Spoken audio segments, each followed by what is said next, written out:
interactively. So now, moving without further ado into the substance of today's discussion, I'll just give a brief introduction.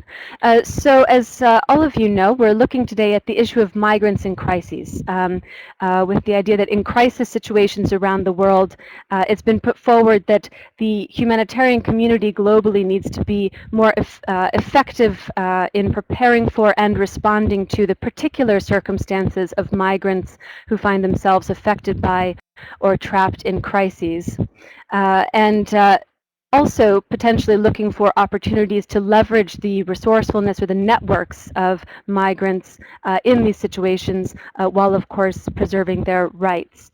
Now both IOM and the NGO Committee on Migration see the World Humanitarian Summit process as a potentially very helpful platform in which to bring forward this issue and to discuss with practitioners like yourselves the phenomenon and look at both challenges, opportunities, and potential solutions in view of a better response or integration of migrants and migrant-related issues or concerns in the larger humanitarian response.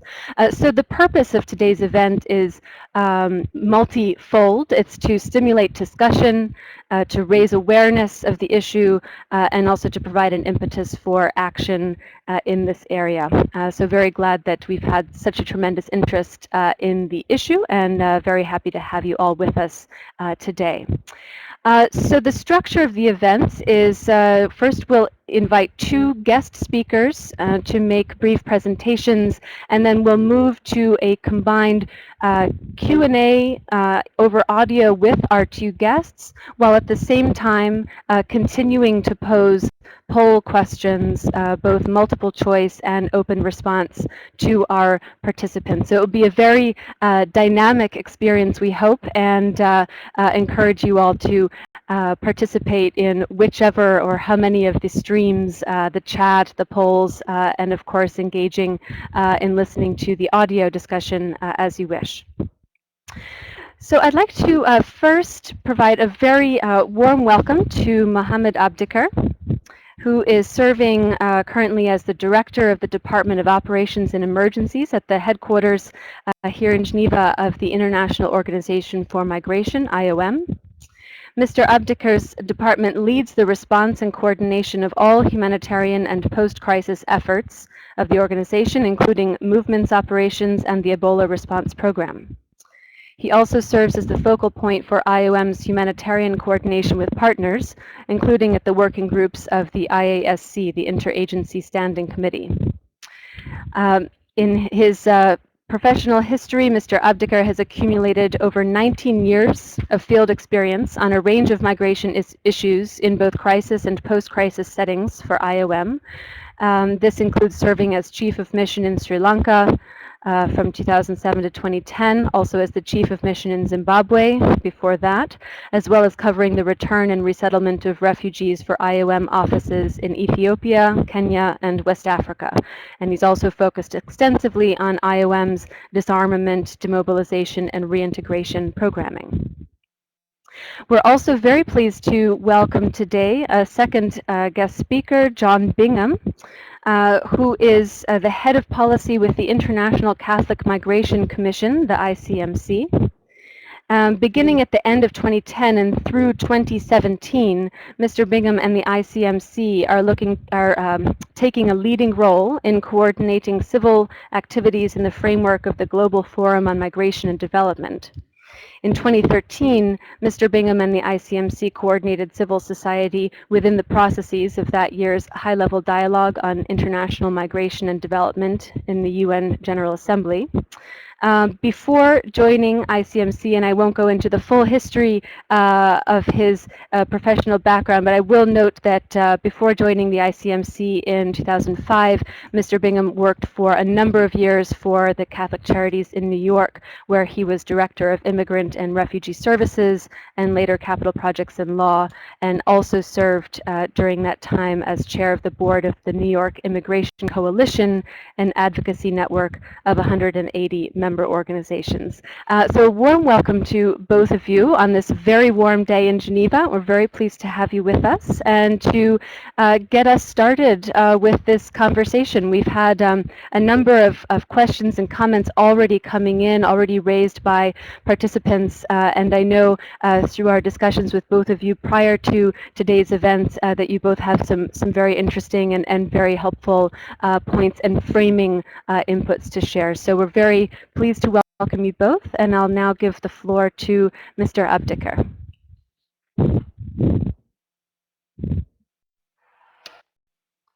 Thank you very much, Angat, and thanks to PHAP for organizing this. I hope you can hear me well.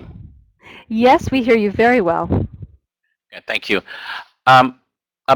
Before the Libyan crisis, very little was known about how to deal with migrants in countries in crisis. And it was a bit of a difficulty also within IOM to bring this up to our member states to try and raise the issue that migrants require assistance during time of crisis. And the Libyan crisis showed a lot of us that we need to have a system, a principled system in how to respond to a large number of a category of individuals who do not get assistance when a country goes into crisis. But Libya was not the first one. We had the Iraqi crisis in the 1990s, where we had hundreds of thousands of migrants who were impacted. Then we had the Lebanon-Israeli conflict, where a large number of migrants also got impacted to the crisis. But there was no systematic way of how do we provide assistance to this large number of individuals who do not have a system to provide assistance to them other than member states coming to IOM and requesting for assistance from IOM and from other agencies to look at how we can deal with this. After the Libyan crisis, we also faced the Central African Republic crisis, where we had over 100,000 migrants caught in crisis, majority from Chad, but also from our neighboring countries themselves. And we see this situation continues to be impacting our humanitarian response mechanism. I'm very happy that this discussion is happening today towards the World Humanitarian Summit discussions. But I'm also glad to report that progress has been made so far, not only in raising awareness around this issue, but also in advancing at the policy and operational level on some of the challenges posed by migrants caught in crisis situations. However, much more is needed, and bringing back the issue to a bigger forum for discussions, and that's one of the reasons we think it's very important to have these discussions as part of the World Humanitarian Summit discussions. Part of the progress that we've seen includes the state-led initiative after the global high-level dialogue on migration and development. The Secretary General's Special Representative led to a discussions where he said we need to look at how we can deal with the issue of migrants in countries in crisis, and two governments agreed to form what we call a state-led initiative on migrants in countries in crisis. That is the US and the Philippines, who are now with another 12 or 13, including EU and African and the Latin American countries and Asian countries, are looking at how do we come up with guiding principles on dealing with situations that we are facing, like what we face in Libya, in Central African Republic, and today what we are facing in Yemen, where we have over 18,000 migrants who require evacuation assistance, where there's no system in helping the migrants themselves. I will try to focus on this discussion on the broader operational reality we are dealing with as a humanitarian actor, but also as part of the look at mobility and migration in a humanitarian setting itself. I'd like to make a few points. One, why are we emphasizing the specific vulnerability of migrants? Second, the variety of operating context in which migrants in crisis can find themselves, and thus the need for a broad range of solutions and actors. And third, while evacuations are often the best option to protect migrants, we ought to also address long-term consequences and the development impact of short-term solutions to migrants in crisis in general. And fourth, before concluding on the need for a broader framework, I will stress the direct link between the human rights situations of migrants before the crisis and their vulnerabilities and exposure during the crisis itself. So why is it so important to distinguish between migrants and other populations affected by crises, such as IDPs or refugees, for instance? That's simply because migrants, like the rest of our population affected by a crisis, will likely face considerable hardship, distress, and violence. However, experiences of major crises which impacted migrant populations have highlighted certain vulnerabilities that are specific to migrants, which give rise to numerous assistance and protection challenges. My point is not about creating a new category or status, but to ensure that the specific needs are assessed and taken into account by all the different stakeholders. For instance, gender differences can influence how migrants are affected by and cope with crisis. We have a large number of women migrant domestic workers are potentially vulnerable group as their working conditions can lead to isolation and restricted mobility. On the other hand, one should not underestimate migrants' capacities to help themselves. We've seen that from Philippines to Sri Lanka. There are many examples of migrant communities who self-organized, supported each other, and worked with embassies and local authorities to ensure their own safety and that of their fellow migrants during a crisis.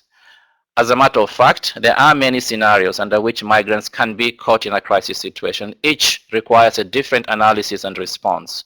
Migrants may be affected by crisis in their country of destination, but unable to access humanitarian assistance due to legal or practical barriers. This was the case in Thailand, for example, during the floods in 2011, where irregular migrants feared to be deported if they came forward.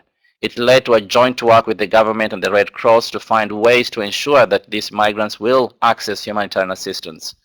Migrants might also be affected by a crisis and unable to leave the crisis zone to seek safety elsewhere, mostly due to practical barriers, either they call them trapped populations. In Libya in 2011 as an example, and in particular in the port of Misrata, but also in South in Shaba, it led to daring humanitarian convoys to rescue those innocent migrants who've been caught in the conflict in Libya. Also, migrants may be affected by a crisis but unwilling to leave a potentially dangerous situation, typically for fear of losing assets or being unable to return to the country or place of work after the crisis subsides. We have seen that in Syria, with many migrant workers from Lebanon postponing return as much as possible not to lose access to their income and properties. We've also noticed migrants may be affected by a crisis and internally displaced in the country of destination. We've seen that in Central African Republic, in the capital city of Bangui, many migrants from Chad and other nationalities found refuge at the airport and other displacement sites, leading to the need to secure these locations and provide assistance before a better solution could be identified. Migrants may be affected also by a crisis and cross an international border to seek safety in a country which is not their country of origin. We have seen that in almost all the recent conflict situations, from Libya, of course, but also in Syria, in Central African Republic, and today we see migrants crossing the border from Yemen into Saudi Arabia and Oman and requesting for assistance from them. We are increasingly responding as a humanitarian community to situations of strandedness or humanitarian crisis arising from mobility itself, in particular along migration routes, as with the situations of death at sea in the Mediterranean, or the situation of unaccompanied minors from Central America traveling to the US.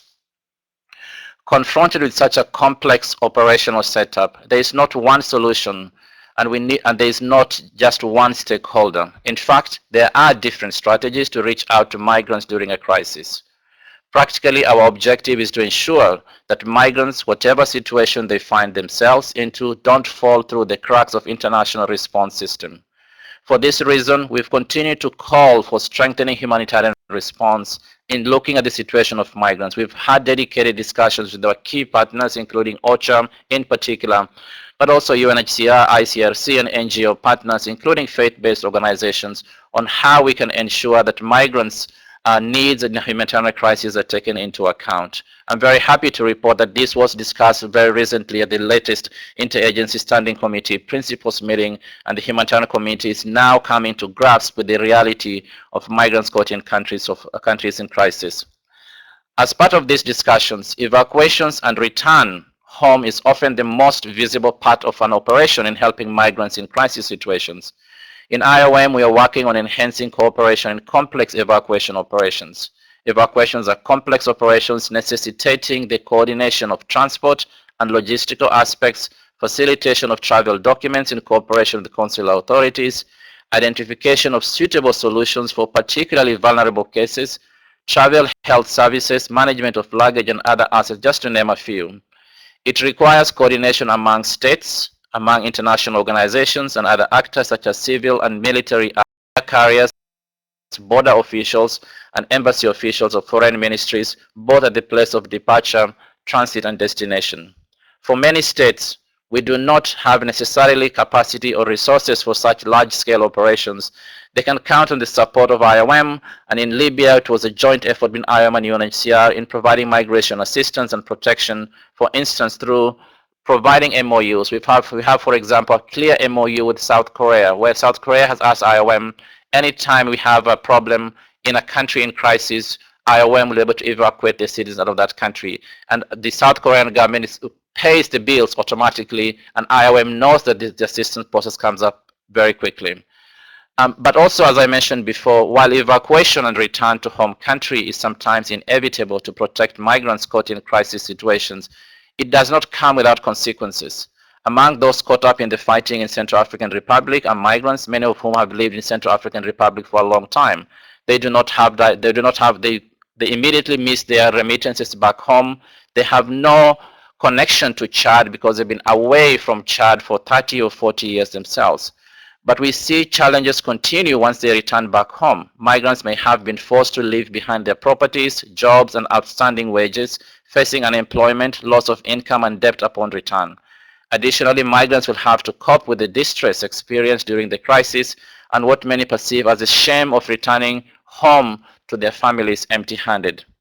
We all have to look at this in a much bigger way. Large numbers of jobless returnees to countries already struggling with poverty and unemployment, as we've seen in Libya, in Syria, and in Yemen, and lacking appropriate policies to manage reintegration can have a destabilizing effect on the local communities who had often relied on migrants' remittances. In 2011, we've seen IOM and the World Bank and the Bangladesh government were able to come together and come up with a practice where we're able to support the migrants who left Libya. We'll look at how other countries can come with better systems of dealing with these situations. In conclusion, I know this has gone much longer than is required. I'd like to talk about how we can help the issue of human rights of migrants, that we protect the human rights of migrants before a crisis will directly affect their level of vulnerability and exposure to abuse during a crisis. We've witnessed this aspect over and over. There's a direct correlation between weak human rights protection before a crisis and the level of vulnerability and exposure of migrants to abuse during a crisis. It is essential that respect for human rights of migrants' needs are strengthened overall if they are to be adequately protected during a crisis.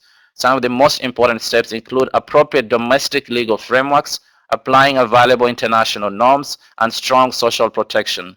And finally, addressing the issue of migrants in crisis requires a broad framework, as solutions are as much humanitarian as development.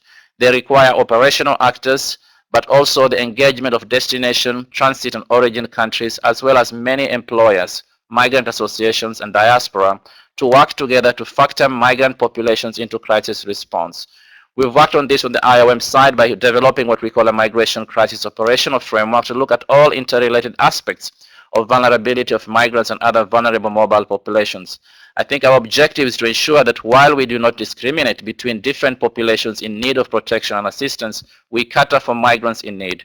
We have further reinforced our own mechanisms and systems, our migration emergency funding mechanism and capacity building activities to prepare for these sort of situations we're discussing today. Anga, thank you very much. I think I'll stop here now and look forward to the questions. Excellent. Thank you, Mr. Abdul, for those very well-structured and powerful remarks, and particularly for providing us with so many specific examples as you were going through your remarks. It's very much appreciated and helps to make the conversation very much more focused and real. So thank you for that. We will now be turning to Mr. John Bingham. Again, Head of Policy with the International Catholic Migration Commission, the ICMC. Mr. Bingham, you have the floor. You don't. Thanks very much, Anya Hard, and thanks, Mohammed, for leading us into so much of the points we would only underscore and then maybe take a little further. You know, as a civil society organization, we welcome this webinar. We welcome the input to the World Humanitarian Summit. We migrants, including refugees, belong very much there. We're happy that IOM is having so many consultations with migrants and civil society, including alongside ICMPD last week in Brussels, a few months ago in the Philippines, another one tomorrow, IOM and civil society, and then UNHCR in several moments of their consultations this week. So the emphasis and the interest and the determination to see migrants of all kinds reflected in change in the humanitarian system is very much moving worldwide. ICMC itself we're a member of the NGO Committee on Migration that's co-sponsoring this webinar. We ourselves are practitioners and directly and with members. We work in operational humanitarian action on the ground in crises of a range of kinds, in conflict situations, in disaster, and very much with migrants in transit, an emphasis that civil society brings very strongly to this attention to migrants in crises. So migrants in transit situation crises. We've been in Tunisia and Egypt after Libya in 2011. We've been working in Pakistan, Jordan, Lebanon, Syria, Turkey, and Greece. I just mentioned those. We're never alone there. We're often alongside other civil society groups, some of them bigger and better than we are, and always in partnerships with local authorities, governments, and intergovernmental agencies like IOM and HCR.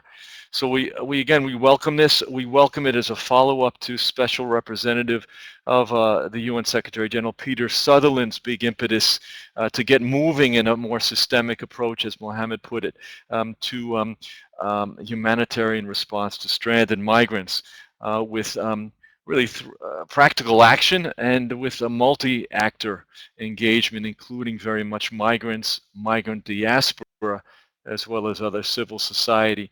And like Mohammed, we also have been happy to see at least some progress in this regard, though it's time to pick up the speed and place it more centrally in the broad humanitarian reflex. So 3 points quickly. One, on definition of crisis for humanitarian responses towards migrants and of all kinds. You know, one definition that's got quite a bit of importance to it is characterizing migrants in countries in crisis for response. Basically, the movement that the United States, Philippines, and a team of other governments with broad support are taking forward to focus on migrants in crises, in countries that are experiencing crises of conflict and natural disaster. And I think civil society broadly welcomes that focus, as it did at the high-level dialogue on migration development in 2013, when global civil society came up with a pretty strong, broadly subscribed statement of priorities, one of which was to go precisely there. But that same statement of global civil society said crises absolutely have to include migrants in transit crises. And here, you know, there's debate back and forth. Some of it's using a political or practical analysis, perhaps. But it's interesting to hear in the discourse some say, no, trans situations are personal crises. They're not crises of a scale like conflict or natural disaster.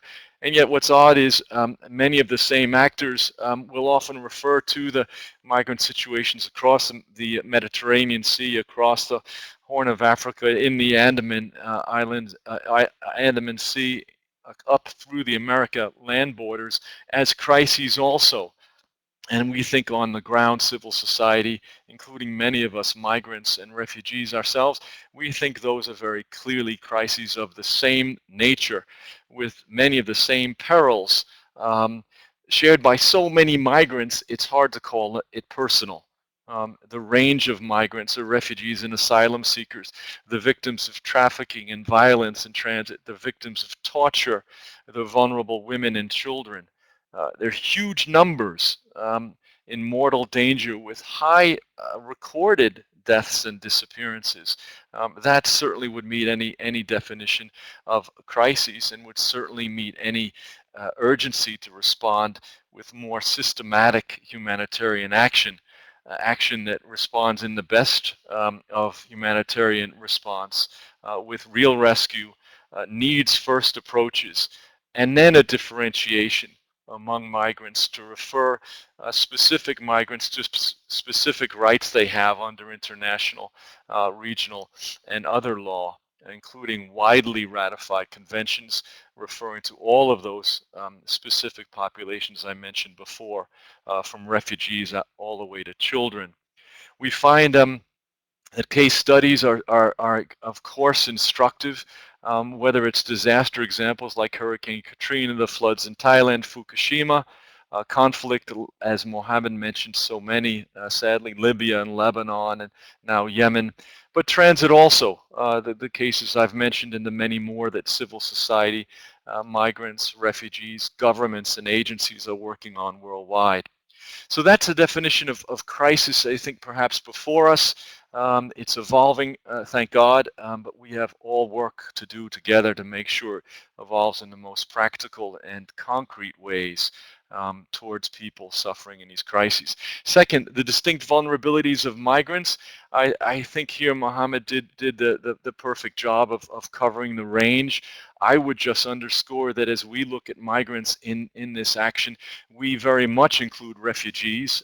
We basically tend to refer to anyone foreign born, using the UN definition of a migrant as being someone outside the country of birth for more than a year, without in any way diminishing or pulling away from the refugee regime and beauty of protection.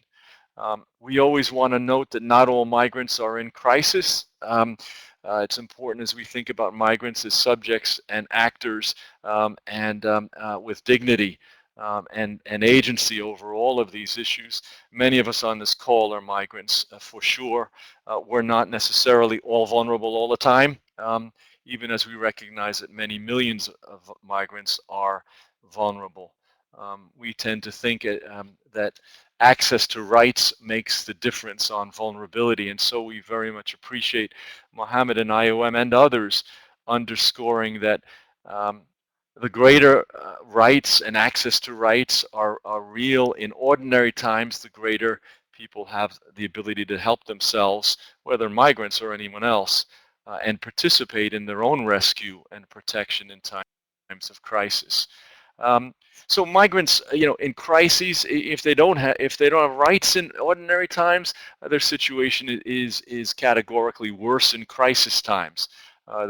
Those who are isolated, those who are invisible, are often left behind, including some of the highly skilled, including some of those with legal status, including migrants who even have taken on a citizenship in our experience, where the fear and reality of being discriminated against, even in rescue situations, is so real that migrants are, even if they're not left behind, they fear being left behind or hurt trying to not be left behind. So last, solutions. Just 3 parts here. Sorry, on being isolated. One reflection of how isolated and somehow and so often invisible migrants are in these type of crisis situations or in moments of need is clear to us in how isolated and sometimes invisible migrants have been in some of these processes. In the processes of determining what humanitarian responses might be, in processes of building systematic responses to migrants, or that even consider migrants. There's no cluster on migrants or displaced persons of this matter. There's no single global governance of human mobility as there is for movement of goods and finance and trade. There was no inclusion of migrants or migration in the prior MDGs. Is that changing? Is that changing now that we're discussing this ahead of the Humanitarian Summit? Is that changing now as the new Sustainable Development Goals come forward with an explicit focus on migrants and migration for the first time? We think yes, and that's not too soon. So solutions, and I'll finish here. 3 solutions. One, to recognize, as Mohammed mentioned, the particular migrant agency and resourcefulness as a key part of our own protection of ourselves as migrants and our own solutions, to recognize migrants are not just victims, they're not just helpless. In fact, we're first responders in these situations of crisis with the skill and talent and energy, some of which is demonstrated every time we move and take risks of moving across borders with or without legal status. The ability of migrants to manage risk and confront risk with courage is sometimes an advantage in any type of crisis. Second, the particular agency and resourcefulness that migrants have and grow in our own networks and with partners we as migrants trust. Mohammed made reference to faith-based groups, NGOs, worker associations, diaspora associations of migrants are super important and real. And among diaspora, the ability and the particular resourcefulness of individual migrants in the diaspora to support their families and communities with remittances and even social capital, especially in moments of crises, and the research shows that dramatically. The increasing organization of diaspora and the importance that can be in planning as well as achieving humanitarian reflexes. Here we want to be careful not to be overly romantic, as is sometimes the case, and we sometimes see this at the Global Forum, we sometimes see these in current humanitarian processes on humanitarian action, where it almost sounds like we think the migrant diaspora can be the entire solution, and remittance is the entire solution to every humanitarian need and crisis. So we want to be balanced there, and the best way to be balanced is to make sure diaspora and migrants are at the table. So the second part of solutions is precisely that migrants and diaspora are at every discussion and decision-making table, which is both correct and practical. And so here I'm happy to be with sitting next to Eva Sandis of the NGO Committee on Migration in New York, who underscores the importance of dialogue that includes migrants and diaspora, so that there's no talk about us without us, as the expression goes, that migrants and diaspora are involved meaningfully in design of responses, because migrants and diaspora, we know ourselves in situations best. And lastly, that migrants and diaspora are involved in the direct action on humanitarian response, not just as first responders, but as co-actors and co-responsible in this. And finally, to close with the, again, the point Mohammed made first and I think best, that access to rights make a big difference here. That the greater the rights in ordinary times, the greater ability of people to help themselves and participate in helping themselves and others in crises. And we appreciate that that is more and more a recurrent theme in all of these discussion processes. Our partners in South and Southeast Asia brought that into a government consultation in the Philippines in February. Our partners in East Europe and Central Asia brought that into a consultation with governments and others in Brussels last week. We think that as these discussions go forward this week with IOM and the UNHCR and in other processes around the world, that will be a recurrent theme, again, because it's practical as well as correct. So thank you for that. Excellent. Thank you very much. Thanks to both of you, Mohammed and John.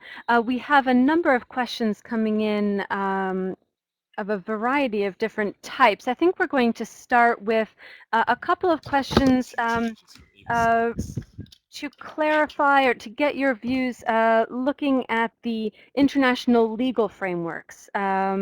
We have a couple of questions on this. First, I'll read one from Juliana in Mexico, and then we have another question along the same lines from Michael.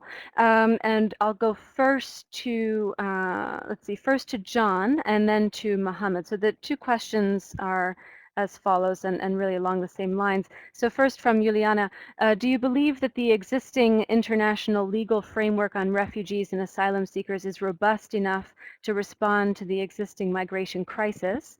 And if not, what changes do you think are needed in order to make it more effective? That was from Juliana. And then on a slightly different tack, although along the same lines, from Michael, asking, is there a need to reform existing protocols, such as specifically the 1951 Refugee Convention, to include certain kinds of migrants? So first to John and then to Mohammed. Over to you, John. Thanks very much for those very easy questions. To start off with, those are two of the key questions, I think, certainly with respect to refugees, but they might go into questions of the broader human rights framework at international level. Is the entire set of legal frameworks that governments have voluntarily but now legally obligated themselves to adequate? Yeah, I think in our own house, and I think broadly among civil society actors, we would say there's a tremendous amount of in the Refugee Convention, together with the human rights conventions, that apply directly to the type of situations that migrants and others migrants find themselves in crises. The question is whether they're implemented enough. But the fundamental rights to health are there, to life are there, to protection in the case of refugees and children are there, victims of torture are there. Very, very, very robust and clear language. The question is implementation and frameworks that take those international agreements and apply them, and effective follow-up and monitoring. I would say, though, with respect to refugees, I'll stop on this. Good question whether the 51 Convention is strong enough, absolute enough with respect to the right to work, and if it is, whether it's understood enough, including by the civil society community of us, who sometimes have to remarry the economic realities of refugees and their own sense of how to protect themselves with their appreciation that jobs and work are key to that. Excellent. Thank you, John. And now moving to Mohammed. You have the floor. Lawyer, but the discussions we're having today is about migrants in countries in crisis. We're talking about people who have been caught in a situation where they find their life at risk, and the only option they have is to leave that country and go back to their homes. So we have to differentiate that from refugees who are running away from their own country, running because of protection issues, because of persecution, who require international protection and will require assistance specifically under the 1951 Convention and also from UNHCR. But for migrants in countries in crisis, these are people who will come to the international community, will come to agencies and say, my best protection today is take me back home.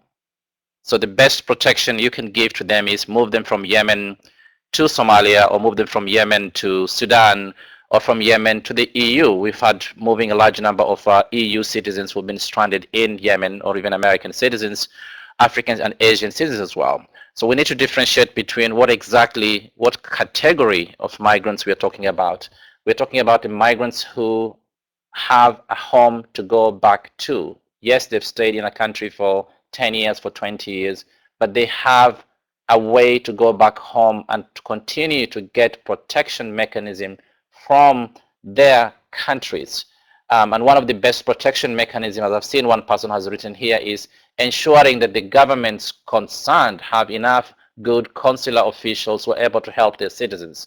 Unfortunately, that is not the case. We see in many times when a country goes into a crisis, the embassies evacuate and leave large number of their own citizens in that country. So how do we differentiate? Is the current international system applicable? Is the 1951 Convention able to help migrants in countries in crisis?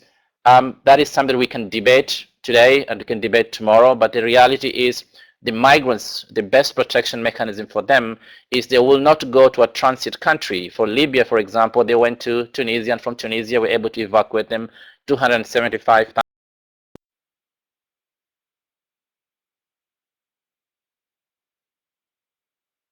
That is their protection. We don't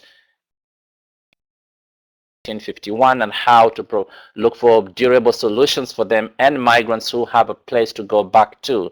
But what we see is the number of migrants have increased so much globally that we are told now 1 in 6 or 7 people in the world are migrants today. So every time a country has a crisis, you'll have migrants caught in the middle of that.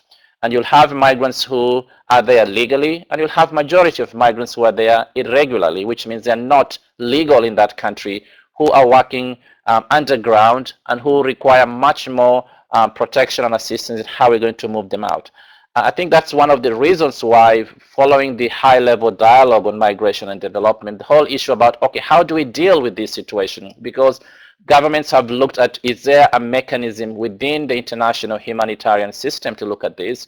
The Interagency Standing Committee right now, the global body that looks at humanitarian issues, only deals with 2 categories, refugees and IDPs. It's still taking time to make sure the global humanitarian community understands that we still have migrants who are another category of people who require assistance. So we can have our cluster system is very much geared towards IDPs. Our refugee response is geared towards refugees, but all the time, from responding to humanitarian appeals to providing assistance to migrants, that falls through the cracks. And that's one of the reasons why member states, through the UN Secretary General, have come up with this idea, what we call the Migrants in Countries in Crisis, a state-led initiative to come up with something like the IDP guiding principles, where we had the IDP guiding principles, and now they're looking at these member states are leading this discussion and looking at how do we come up with a Migrants in Countries in Crisis guiding principles. This is how we're going to work. This is the role of international humanitarian organizations, is the role of member states, is the role of the country in crisis, is the role of the private sector, of the employer. So it's very clear who is doing what so that it doesn't fall through the cracks. And right now we're bringing this back to the humanitarian community, to the Interagency Standing Committee, and saying, what is your role? Because you cannot say migrants don't need humanitarian assistance. They require humanitarian assistance. How do we provide assistance to them without categorizing people, saying an IDP or a refugee requires more assistance and the migrant falls through the cracks? How do we make sure there's a clear system of response within the humanitarian community itself? Maybe I'll stop there for now. Okay, excellent. Thank you, Mohammed. We have a number of questions coming in specifically regarding the Mediterranean migration crisis, and I'd like to go with one of these questions first to Mohammed and then to John. This is a question coming in specifically from Meltem Hamid, although we have a number of people writing on this issue. Meltem is asking, how do you evaluate the current EU response on the Mediterranean migration crisis? And then looking at other participants' inputs, I would add on to that the question, do you see the current Mediterranean migration crisis as unique in important ways, or do you find it useful to draw parallels between this regional situation and those we've seen elsewhere in the world? So first to Mohammed. It's a very complicated situation, and we need to look at the whole Mediterranean crisis from the 2 aspects. One, we have large number of migrants who automatically are refugees. These are people who are fleeing conflicts in Syria, in Iraq, human rights abuses in different countries in the African continent. And then you also have the economic migrants, a large number of migrants who are leaving their countries looking for better life somewhere else. Those are 2 issues that we need to look into. If you look at the response itself of the EU, it's not something I'll say it's perfect. I think it requires a lot of things that need to be done better. None of us is happy with the response from the EU, most of them not trying to provide assistance to a large number of Syrian refugees or Iraqi refugees who are crossing the border. We see the number in Greece, for example, over 60,000 people crossing the borders from Turkey into Greece. We've heard of countries putting up barriers and even talking about suspending the Schengen visa. We've seen countries refusing, the EU countries refusing to even the quota system, where they agreed we're going to put in 40,000 migrants and look at how we can distribute this, the quotas. We can look at the resettlement, the automatic resettlement support that we can provide to refugees who require international protection, and the numbers are very small. It's not something that you can say you expect from the EU to provide that kind of assistance. So we obviously are concerned about the response, but we are happy that we see this moving on. We've seen the EU migration policy coming up. We see that there is enough momentum to look at how we can help this. Obviously, we are concerned about the whole idea that is coming up about militarizing the whole response, which it's something we are worried about, trying to put naval responses and militarizing the whole thing into the Mediterranean and look at military objectives in trying to stop the smuggling. And our main point right now is it constitutes a new and not yet tested approach to combating migrant smuggling, because that's what we see. It's very much a migrant smuggling situation. We are extremely concerned about any step towards the militarization of the migration governance, and urge that impacts are carefully analyzed to ensure that the protection of vulnerable smuggled migrants, refugees, and asylum seekers is not compromised, including looking at how those who are trafficked are looked into. And we support, obviously, the renewed focus on disrupting criminal smuggling networks, but we also have serious concerns about proposals to systematically identify, capture, and destroy vessels used by smugglers through EU common security and defense operations. We've made this point that discriminating between migrants, smugglers, and legitimate fishing boats is going to be a huge concern for us, and how do we deal with these issues? And while we recognize the need for a powerful demonstration of the EU's determination to act, we see inherent risks that military actions, however laudable, could further endanger migrant lives. That's how we look at it right now. I think we're happy we see the approach is slowly coming together, but we think more can be done by the EU states. Excellent. Thank you, Mohammed. And now giving the floor to John.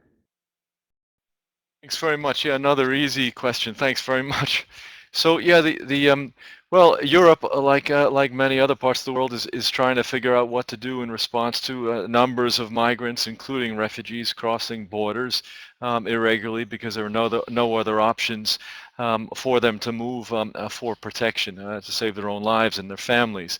In some regards, it's the Mediterranean situation is we use the word crisis, but it's not certainly not a surprise. Everyone has been watching and to varying degrees been implicated in the conflict in Syria and broader region. The numbers are in fact not so shocking. Certainly not coming across the Mediterranean. It's the travel and the suffering that's shocking, but the numbers can hardly be called shocking compared to the movement of people to Lebanon, Jordan, Turkey, and Egypt across borders that much of the rest of the world has begged to stay open. So maybe it's if there's a crisis in the story, it's a crisis of confidence and maybe even forgetfulness. In the European response has tried, to its great credit, to put together a whole set of elements of response, because I think we all would be fair enough to say there's no one response. There has to be a range of responses, including because there are a range of different migrants moving across in these flows, including refugees, very few of whom wear hats saying they're refugees or victims of trafficking or necessary children. So there's all sorts of special care that has to be taken to make sure their particular vulnerabilities and specific rights are protected. So in the European agenda for migration that has been fashioned to try and take forward a set of responses, as Mohammed said, there are some difficult and really, we would say, regrettable aspects. So I think many of us in civil society don't like this, what seemed to be a move from search and rescue to search and destroy with respect to trafficker boats, as if that were much of a solution. But so much of the rest of the elements of the European agenda for migration seem quite positive and should be taken forward. And this is where I refer to a crisis of forgetfulness, because I think we would think in ICMC that the world has a better, perhaps a better history of responding with a range of measures in response to what truly was a crisis involving boat people in Southeast Asia a generation ago. a comprehensive plan of action that put together a set of responses, including many that are in the European Agenda for Migration, though some in the European Agenda for Migration are actually big steps forward from what there was 20 years ago for the Vietnamese boat people. But putting together a comprehensive plan of action that as we've said earlier, is multi-actor, migrants as co-actors, civil society very directly engaged alongside agencies and governments, and to close, not just the European Union, because whatever there is in the Mediterranean, with echoes, sad echoes in so many other parts, this is a global challenge. And the failure to react is what's the crisis in this story, not the movement of people. Excellent. Thank you very much.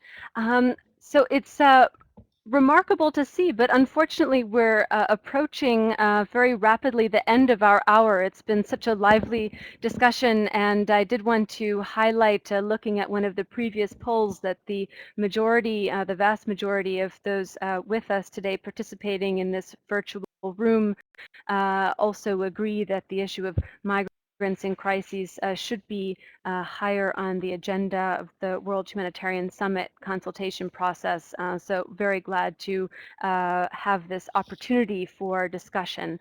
There have been a number of points and questions raised that we won't be able to address today. However, I want to note that there will be a report produced, a brief report bringing in all of the different threads of input in today's discussion, which will be formally submitted to the World Humanitarian Summit Secretariat, and will also be, of course, available to all of you. And we hope to see this conversation continue.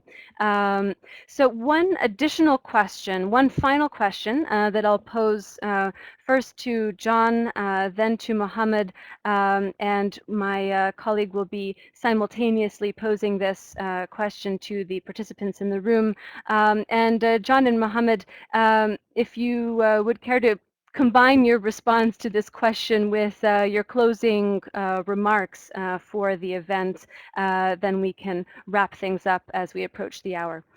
So the question is, what are some of the most promising, specifically some of the most promising protection and assistance measures provided to migrants caught in crisis that you have witnessed or that you're aware of, in the case of John and Mohammed, that you think could be held up as examples that are currently not sufficiently known, could be held up as examples to move the conversation forward. Some promising protection and assistance measures to migrants caught in crisis. And again, we'll be asking the same question of the other participants in the room. So first to John. In about 7 words each. You know, the Office of the High Commissioner for Human Rights just came out with a publication, the result of a 2-year process to offer guidelines on principles of protection of human rights at borders, multi-actor product, including civil society and migrants themselves, crystal clear principles and practices. UNODC, the UN Office of Drugs and Crimes, not always thought to be the first partner in this, but very much involved in the implementation of the widely ratified international protocols against human trafficking and in cases of migrant smuggling, came out with not 1 but 2 frameworks for action in those situations that had quite practical and full treatments of protection of migrants of all kinds in those particular situations. UNHCR has its 10-point plan of action, really the mother or father of a lot of this emphasis on cooperation across the board in the range of migrants and refugees coming across borders, multi-action, multi-competency. And there I close, I'm happy to close and turn it back over to Mohammed by reference to one of the most practical examples we've seen on the ground, and that is a project that IOM was very active, has been very active in alongside UNHCR and the Red Cross system and Save the Children Italy, just an example of one of the fine civil society groups, and the government of Italy, at times with funding from the European Union, to do multi-actor needs first responses to people arriving on boats in Lampedusa then differentiation and referral of specific migrants among them to the particular care procedures and rights they have. Concrete, funded, multi-actor, practical Lampedusa.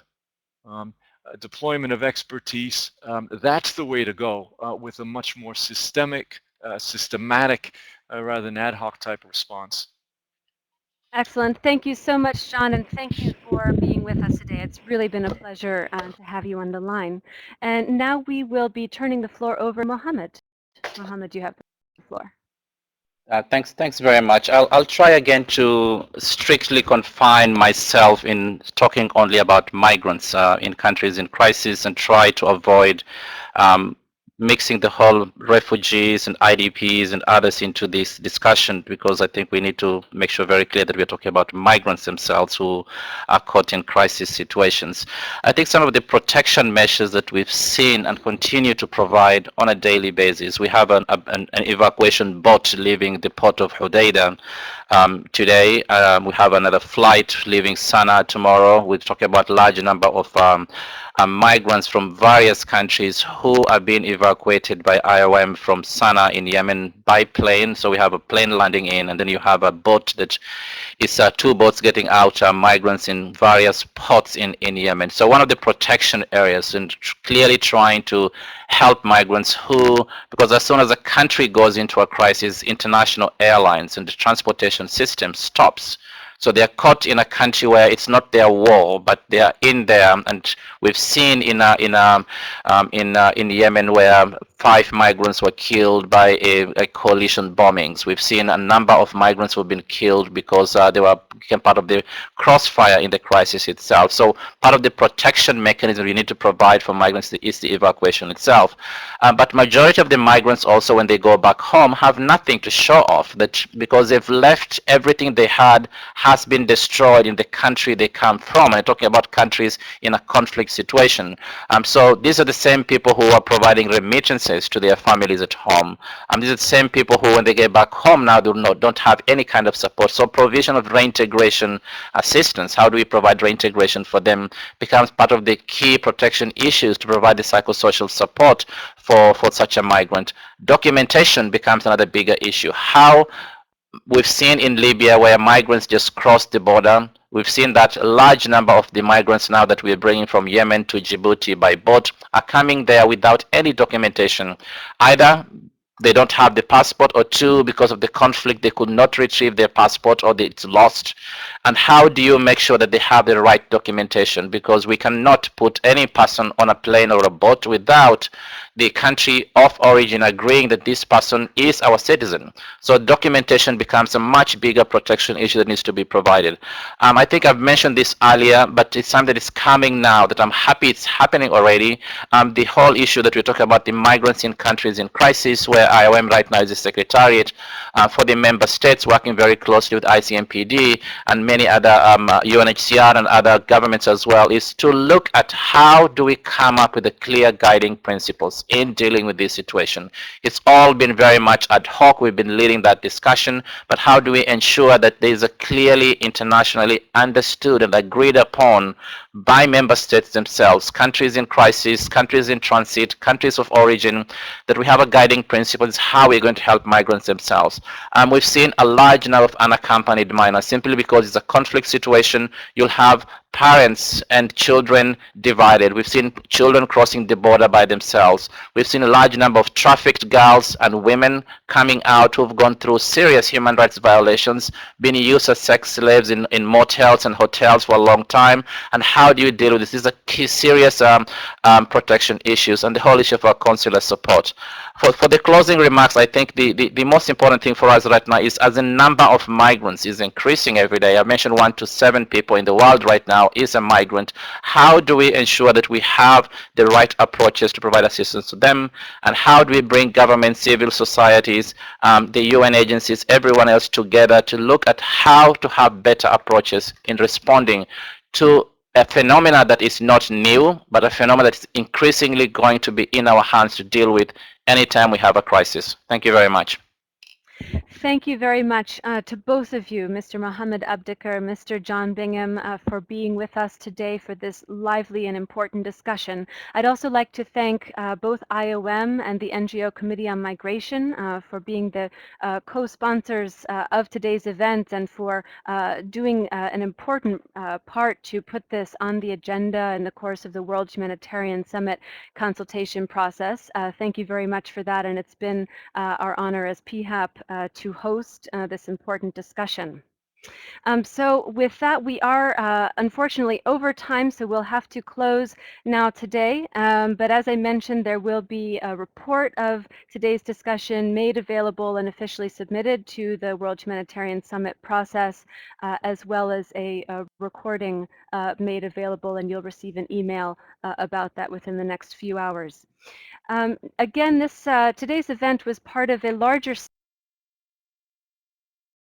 series of consultation events that PHAP is hosting in support of the World Humanitarian Summit process. I'd like to just mention the next upcoming consultation, which will be on the subject of principles for ethical humanitarian innovation, that will take place on Wednesday, the 8th of July. And you can read more and also register at the link you see in front of you on your screen. I would also like to mention this event is a bit special in our series in that it's really taking a targeted look at a set of principles for ethical humanitarian innovation that were drafted at an event earlier this year, co-organized by the World Humanitarian Summit and the Humanitarian Innovation Process. And we're asking all of you as participants to comment on each of these principles in advance of the event so that we can structure the event in a way looking at each principle in succession, which I think will be a very useful contribution and interesting discussion.